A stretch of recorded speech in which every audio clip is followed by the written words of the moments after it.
In the summer of 2023, I finally got a week off from work, and so I caught a plane from Daegu to Jeju Island with the main goal of summiting Hallasan, the tallest mountain in all of Korea. But sometimes things just don't go to plan. My first stop after landing in Jeju was to take a bus to a bakery, get a snack, and then walk to the Hanyo Museum. Hanyo diving is a culture/occupation of female freedivers.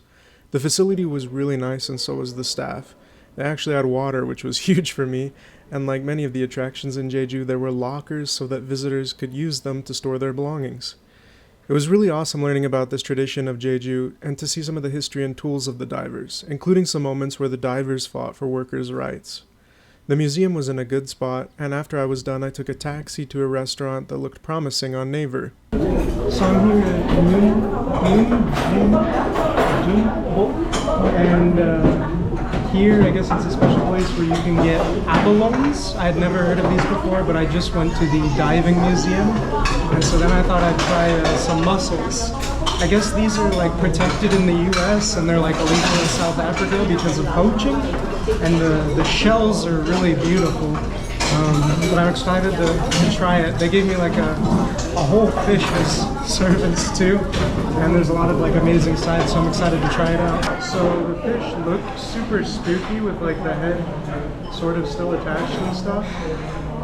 And it's nothing flashy, but like the flavor of the fish is so good.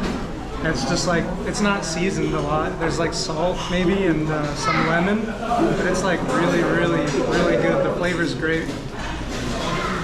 I'm super glad they gave me the fish though, because I think my favorite fish ever was when my aunt, who's a sous chef, took me to a sushi restaurant in Las Vegas, and they prepared a black cod, and it was so good.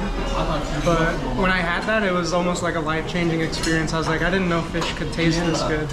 This is really close to that experience where I'm just like, oh my god, I can't believe fish can taste this good.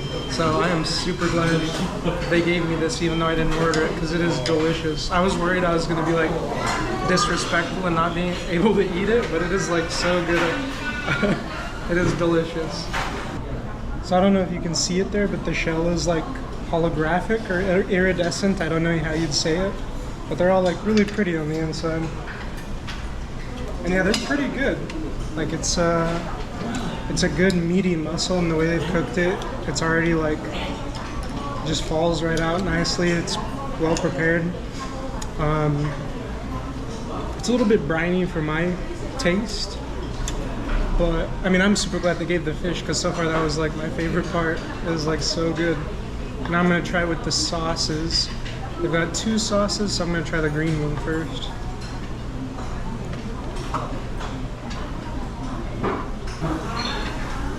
That's really good. Let's try the red sauce.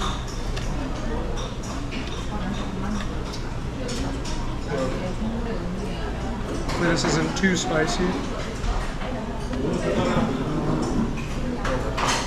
That's one of the cool things about these experiences, is sometimes you end up eating a flavor that you've like never had before, and so you can't even place it. Like the green and the red sauce, I have no idea what it is. They're both kind of sweet, but kind of savory. I think the green one was my favorite. It is a little bit sweeter, but they're both really interesting. That's a lot of fun. When I left, I tried to call a taxi, but I guess the coastal restaurant was just a little bit too far from the range of the taxis, so I had to walk and carry all of my stuff a couple kilometers to the nearest town that would have a bus stop that would take me to my hotel. I wasn't upset though, because the landscape of Jeju is amazing, and just walking through the island is a joy. The next morning I had my convenience store breakfast in the hotel and checked the weather again. Unfortunately, the weather was not looking good, but Hallasan is one of the only mountains in Korea that has a reservation system, and all of the other days during my trip were booked, so I took a bus to the trailhead. I was denied entry because of the lightning storms, but luckily I had listed a lot of Plan B activities, so I headed out for those. The first place I went after was the historical site where Samsung exists. After entering the gate, I played some traditional games like Tuho, and the staff kindly took my backpack and brought me to watch an explanation video for the site.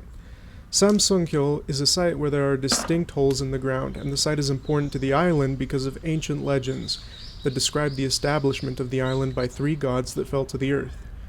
The video they had me watch had some super janky PS1 visuals, but it was interesting seeing why the place was so significant, and sometimes it's fun to engage with mythology, especially when it connects to the land that you're actually on. Then I went to the National Museum. They had a great facility that was set up well. I think my favorite part was the little stone guys hanging around outside though.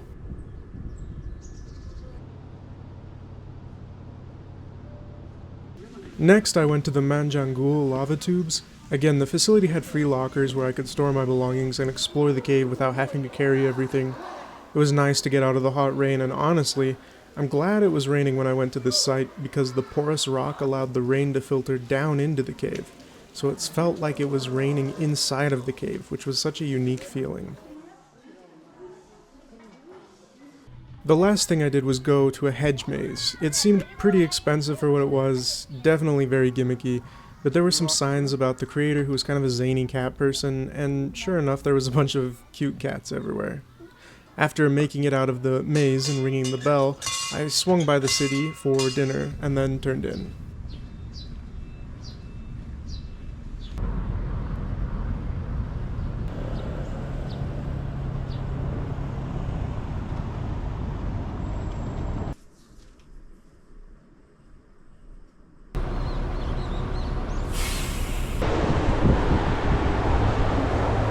The next day, after a convenience store breakfast again, I visited the Arte Museum. It was alright. Some of the rooms were really surreal and magical feeling, but most of it did feel a little silly and gimmicky. I think the space would be super cool with like op art, but maybe a bunch of people would get hurt falling down or walking into walls after getting disoriented.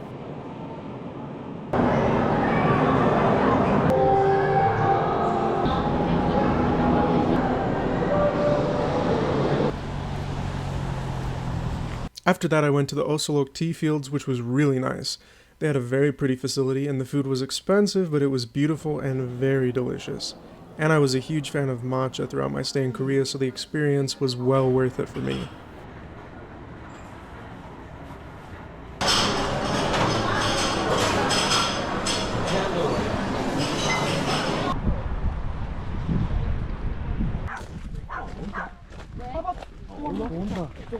I escaped the rain and got on a bus to my next destination, the Jeju Chocolate Museum.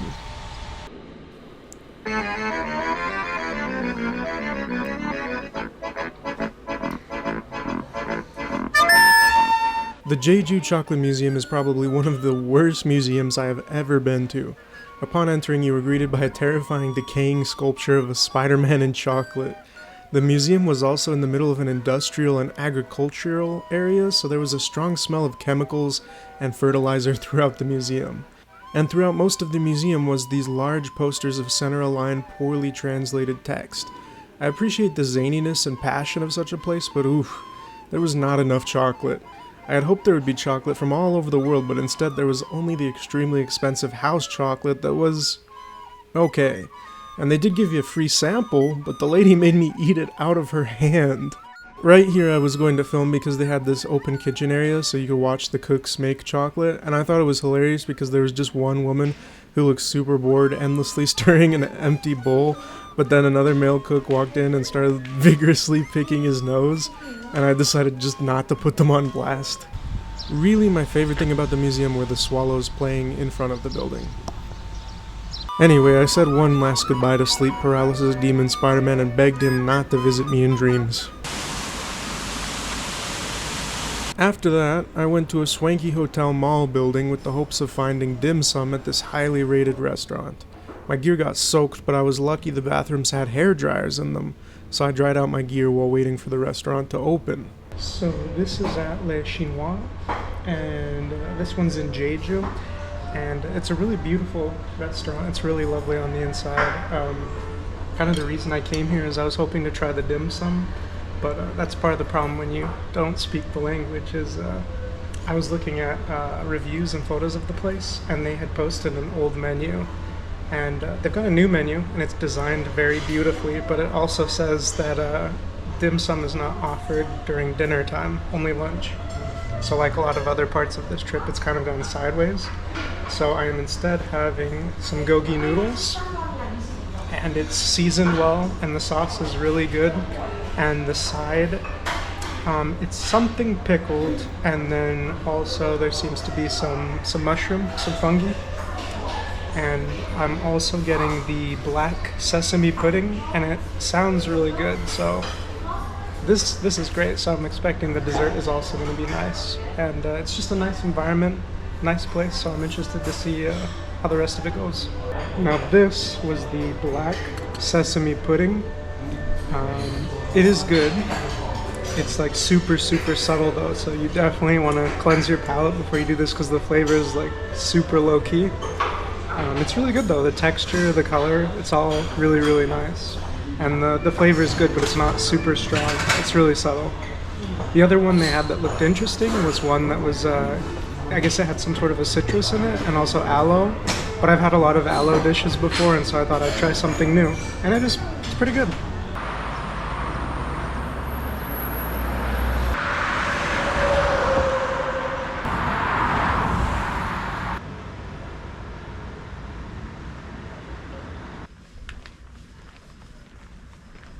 I set off from my hotel again, this time with the goal of chasing waterfalls. This one I was heading to was Jongbang Waterfall. There's myths that a dragon lives under this waterfall, and it's special because it is a large fall that feeds directly into the sea.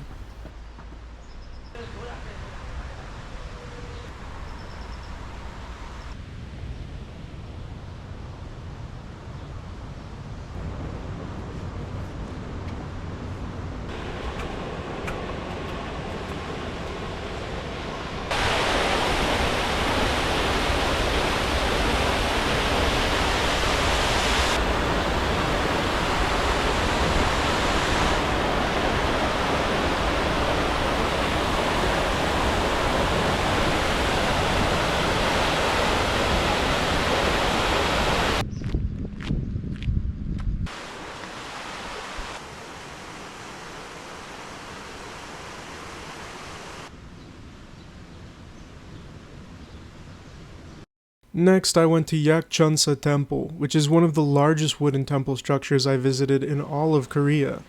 I've even heard that this temple has the largest Buddhist main prayer hall in all of Asia, which is super impressive. There are also more than 80,000 golden Buddhas within. When I arrived, there was some sort of ceremony happening, so I took off my shoes and listened in for a while.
And because of that ceremony, it seemed like all of the temple attendants were occupied, so I took advantage of the opportunity and explored the entire temple.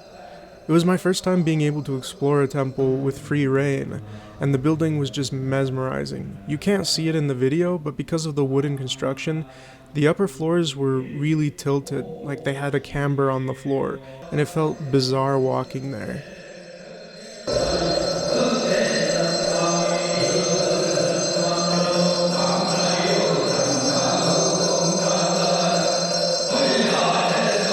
After a nice lunch at a nearby cafe, I went to see some igneous columns at a beach on my way to visit the Chonjeon waterfall and Sonnim Bridge, with its 7 nymphs that would come in the night to play at the pools.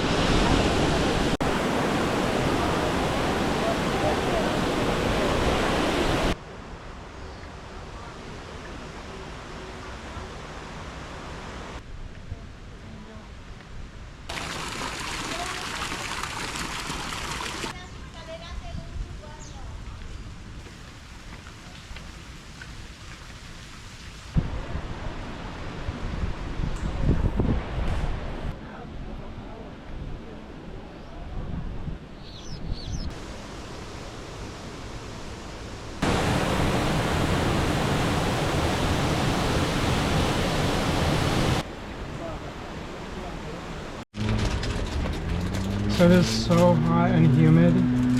It feels like their air is literally just water. So I just was like craving, probably got too much. I was just like craving ice cream and iced things. And they have this green tangerine sorbet.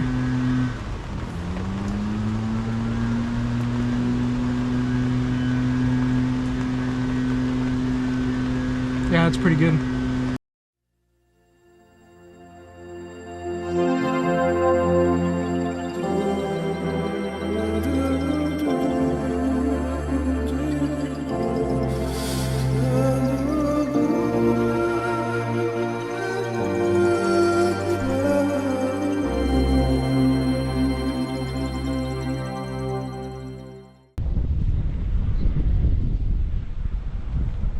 Sambangsan is this giant verdant mound of stone that juts out beyond the seaside and has a fascinating temple at its base that leads to a sacred cave site where a spring from the top of the lava rock drips and you can actually drink it.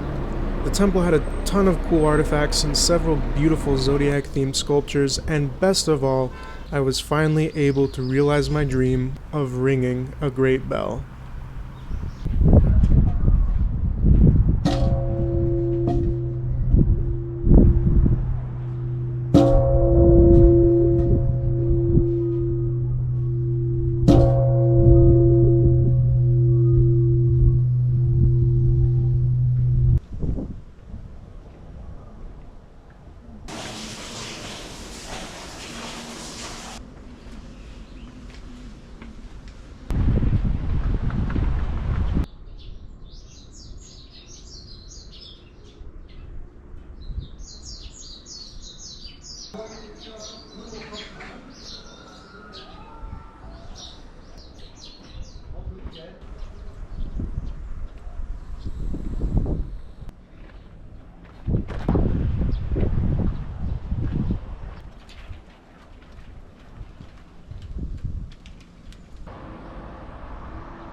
I then tried to find an eel restaurant in a nearby town, but the place was closed, so I walked back and then found a Black Pig BBQ place, and it was such a great spot.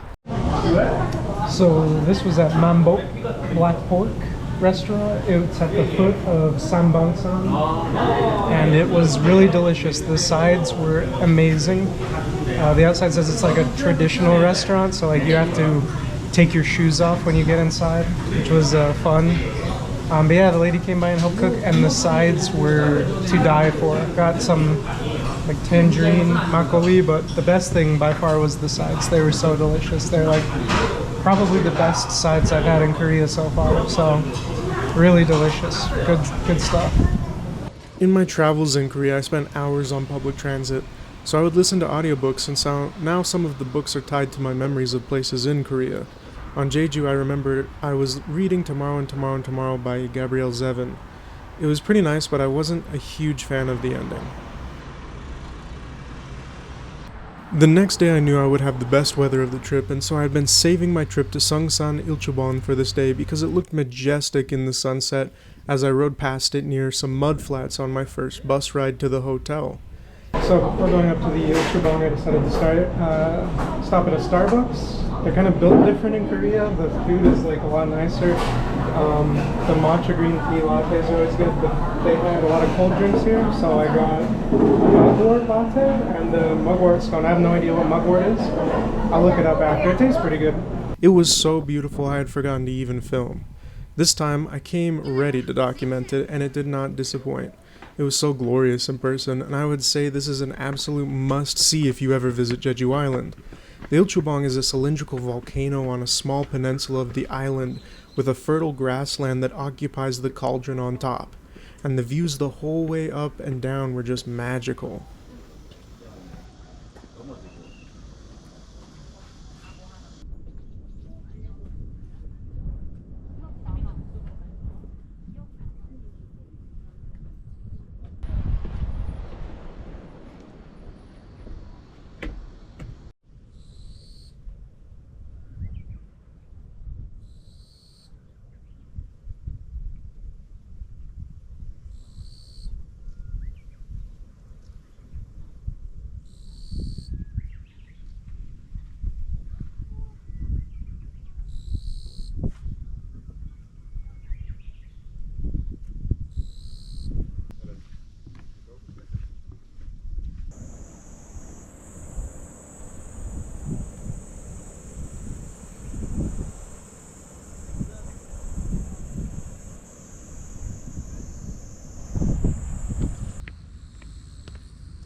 So I just got done doing the Ilchobong, and that was the hottest I've been in a long time, maybe ever. It was pretty comparable to some of the worst days I felt in Vegas visiting my aunt in the summer.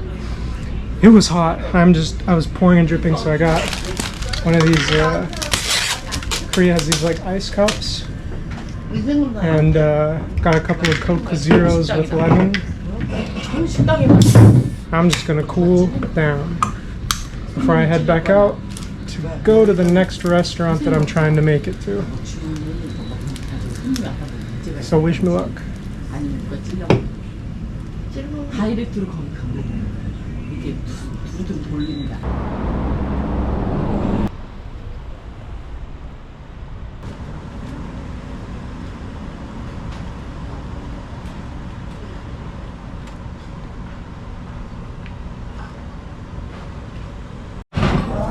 So now for dinner today, I came to Ujinhae Jangguk. It's like a Korean kind of hangover soup, and this one is might be the most famous restaurant on Jeju Island. I was looking through reviews on Google and Naver, and this one on Naver even had like 13,000 reviews or something crazy. And it looked really good. I guess it's kind of like a briny take on a Korean soup, and it's a little bit more viscous.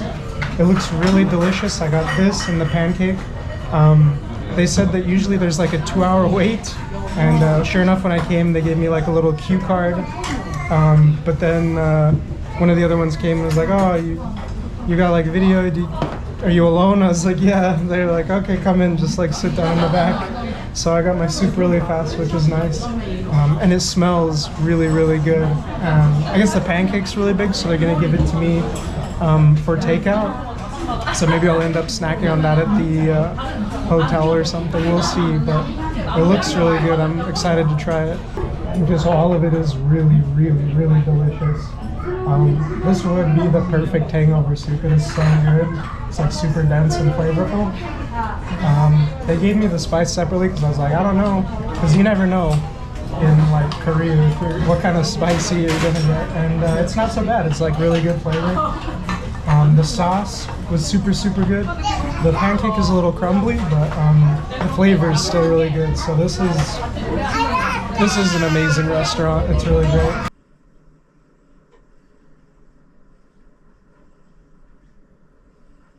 My time in Jeju was almost up, and to get my last morning on the island started, I went to this cool cafe near my hotel.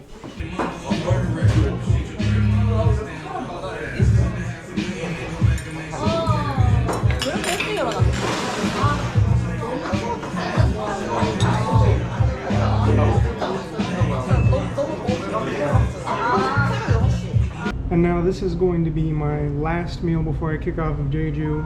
Might stop by another place for some drinks, but this is the Mount Everest Nepalese restaurant, kind of near the airport, kind of the city center of Jeju.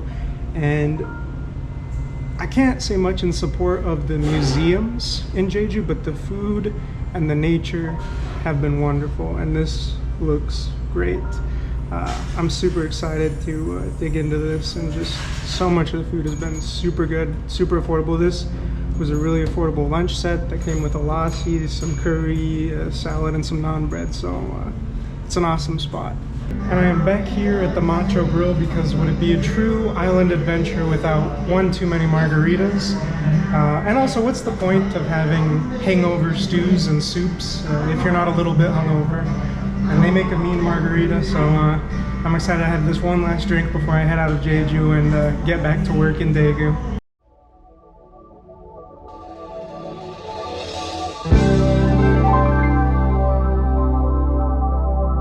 우리가 만난 지난 모든 날은 이제 사라지고 햇살 속에 아무 표정 없는 저 햇살 속에 우리 얘기 슬픈 얘기 남아있어요. 지나가듯 뺨을 스쳐가는 바람에 묻혀 잃어버린 얘기 남아있어요. 이름이야 무엇든지 슬픔 속에 있네. 떠밀리듯 사람들 속에 멀어지던 그대 모습 슬퍼하는 나의 맘에 보지 않던 그녀 마지막 인사라고 생각하며 걷던 그 밤 마지막 인사라고 생각하니 흐른 눈물